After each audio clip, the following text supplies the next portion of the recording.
A Sweeper Bridegroom for the Princess. Written by Manoj Das. Narrated by Samir Ranjan Das.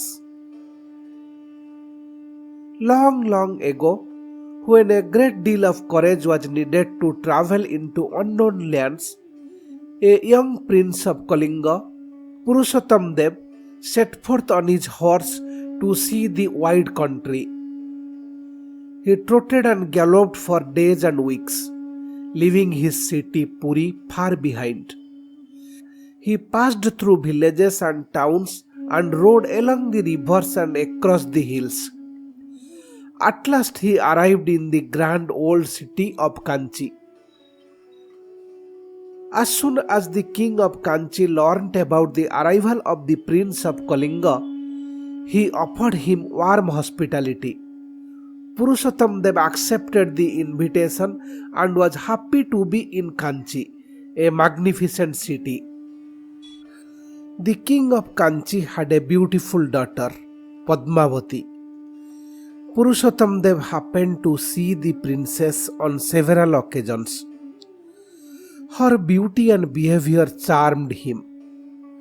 He would have liked to spend some more time in Kanchi, but news reached him that his father had fallen ill and he must hurry back to Puri. The old king died and Purushottam Dev ascended the throne of Kalinga.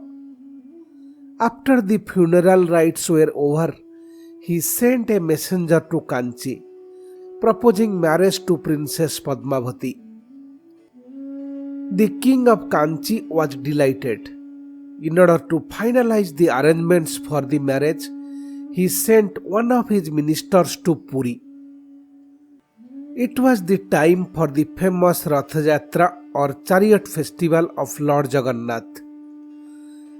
Tens of thousands of men and women from all parts of the vast country had flocked to Puri to witness Jagannath, his elder brother Balabhadra, and their sister Subhadra in their resplendent chariots, being drawn by enthusiastic devotees. The ancient custom demanded that before the chariots were drawn, they should be swept clean by the king of Kalinga himself. The custom signified that the mighty king was, after all, a humble servant of the deities. Unfortunately, the minister from Kanchi could not appreciate the custom. He went back and told his king that it would be undignified for Princess Padmavati to marry a sweeper king. Else, the minister exercised very great influence on the king, who sent a messenger to Puri rejecting Purushottam Dev's proposal. Purushottam Dev was furious. He decided to take the princess by force. Accordingly, he led his army to Kanchi, but was badly defeated in the battle.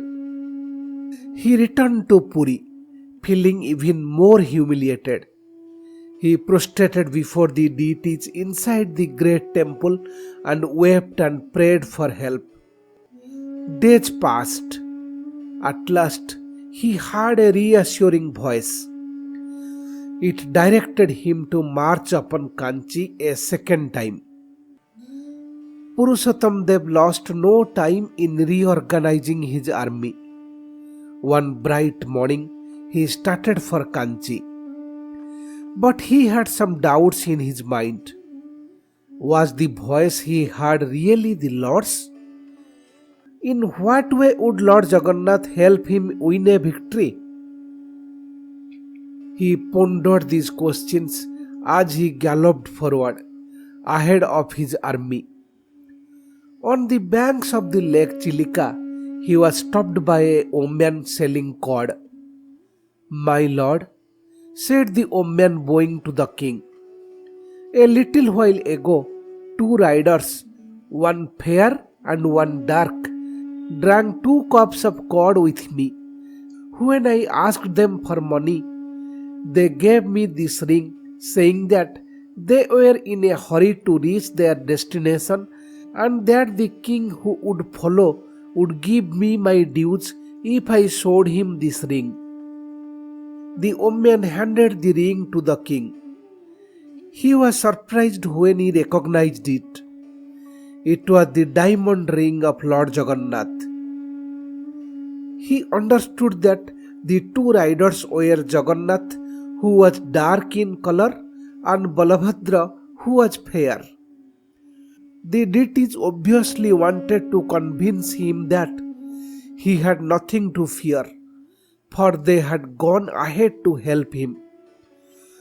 Purushottam Dev's eyes were flooded with tears of gratitude. In honor of the woman, whose name was Manika, he named the place where they met Manikapatna, by which name it is known to this day. Purushottam Dev emerged victorious in the Battle of Kanchi. The king of Kanchi became his prisoner. Purushottam Dev, however, treated him with great respect and set him free. Neither did he try to annex Kanchi to his empire. He returned to Puri with the captive princess. But then he gave a most disturbing order to his minister. Find out a sweeper to marry the princess. A victory alone was not enough for him to forget his humiliation. In a solitary apartment of the palace at Puri waited the sad princess for the day when she would be given in marriage to a sweeper. A few months passed. Once again it was the time for the chariot festival. Surrounded by a number of visiting kings, the nobility, priests, and a multitude of people, King Purushottam Dev was ready with a golden broomstick in hand to sweep the chariots. Just then someone tapped him on the shoulders. He looked back and saw his old minister smiling at him.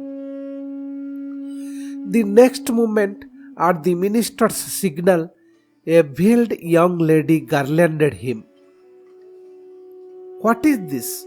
asked the king, taken aback. "My lord, you had ordered me to find a sweeper to marry Princess Padmavati. Are not you a sweeper now? Where on earth can I get a more eligible sweeper for Padmavati, a jewel among princesses?" The young king blushed. At his wise minister's bidding, he too garlanded Padmavati. The crowd cheered the event. The people were all praised for the minister. Thus Padmavati became the queen of Kalinga, a worthy queen of a great king. Kanchi and Kalinga became two friendly kingdoms and remained so for a long time.